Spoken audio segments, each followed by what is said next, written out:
तो जय हिंद दोस्तों, स्वागत है आपका हमारे इस यूट्यूब चैनल में। और आज के इस छोटे से वीडियो में हम आपको निर्देशांक ज्यामिति के बारे में बताएंगे।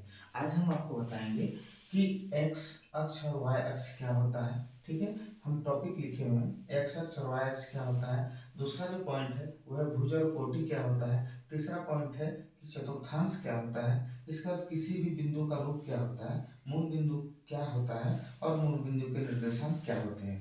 हम लोग इस विषय पर आज चर्चा करेंगे। तो सबसे पहले जो हमारा जो पॉइंट है, एक्स अक्ष और वाई अक्ष क्या होता है। तो जैसा कि हम आपको फिगर में बनाए हुए हैं, ठीक है, इस फिगर में देखिए, ये जो लेटा हुआ लाइन होता है ये एक्स अक्ष का होता है। ठीक है, तो जैसे कि यहाँ पर ये लेटा हुआ लाइन है, ठीक है, ये वाला, तो ये क्या हो गया, एक्स अक्ष हो गया।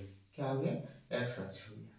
ठीक है, दूसरा वाई अक्ष क्या होता है। तो ये जो लंबवत कतार होती है, ठीक है, वो ऊर्ध्वाधर कतार जिसको बोलते हैं, वो वाई अक्ष होता है। तो देखिए ये वाला वाई अक्ष हो गया। ठीक है, दूसरा जो है कि भुज और कोटि क्या होता है। तो इसी एक्स अक्ष को ही भुज कहते हैं। एक्स अक्ष पर जितने भी बिंदुएं होती है, ठीक है, वो सारा भुज कहलाता है। ठीक है, और दूसरा है कि कोटि क्या होता है। तो कोटि वाई अक्ष पर जितनी बिंदुएं होती है वे कोटि कहलाते हैं। ठीक है, जैसे कि यदि हम लोग एक पॉइंट का बात करें, ये वाला पॉइंट का बात करें, ठीक है, तो ये वाला पॉइंट का यदि बात करें तो इस पॉइंट, इस बिंदु का क्या नाम है। इस बिंदु का नाम है, पहले x लिखाता है तब y लिखाता है। ठीक है, तो ये बिंदु का नाम है 3 4।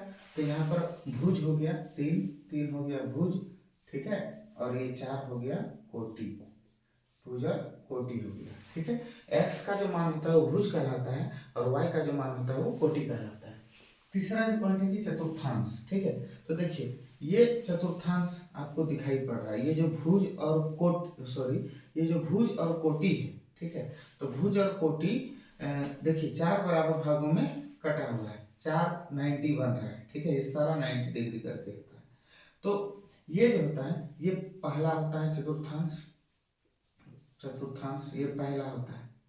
ठीक है, इसके बाद ये दूसरा चतुर्थांश होता है, ये तीसरा चतुर्थांश होता है, ये चौथा चतुर्थांश होता है। मतलब कि ये जो निर्देशांक ज्यामिति, ये तल जो है, ठीक है, इस कार्तीय तल में 4 चतुर्थांश होते हैं, 1 2 3 4।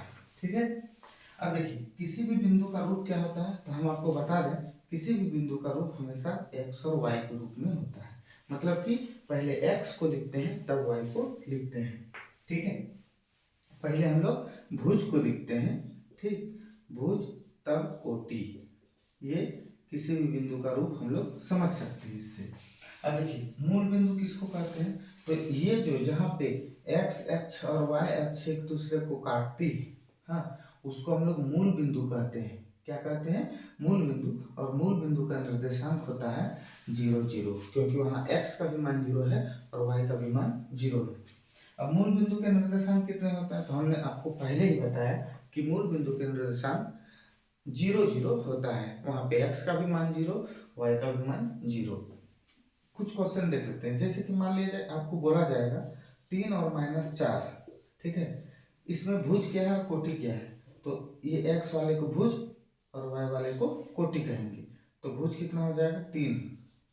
भुज क्या हो जाएगा, भुज हो जाएगा 3, और कोटि क्या होगा, कोटि होगा ये वाला -4। ठीक है, अब देखिए कभी कभी क्या होगा कि आपको क्वेश्चन देगा कि 5 और 6 किस चतुर्थांश में स्थित है। तो देखिए 5 और 6 का बात करेंगे, हमने यहाँ पे 4 तक ही बनाया है, तो 5 और 2 बात कर लेते हैं। ठीक है, एक बिंदु जिसका नाम है 5 2, तो वो कौन सा बिंदु होगा, ये वाला होगा। ठीक है, x का मान 5, y का मान 2। तो यहाँ पर ये किस चतुर्थांश में है, तो ये पहला चतुर्थांश में है। एक चीज ध्यान में रखिएगा, यदि x और y दोनों का मान प्लस में रहेगा तो पहला चतुर्थांश में होगा, और इसके एकदम विपरीत में आ जाइएगा तो यहाँ पर दोनों माइनस होगा।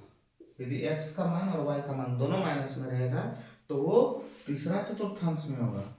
यदि x का मान माइनस और y का मान प्लस रहेगा तो दूसरा चतुर्थांश में होगा, और इसका उल्टा ले लेंगे, प्लस और माइनस, तो ये चौथा चतुर्थांश में होगा। ठीक है, तो आपको यह जानकारी कैसा लगा।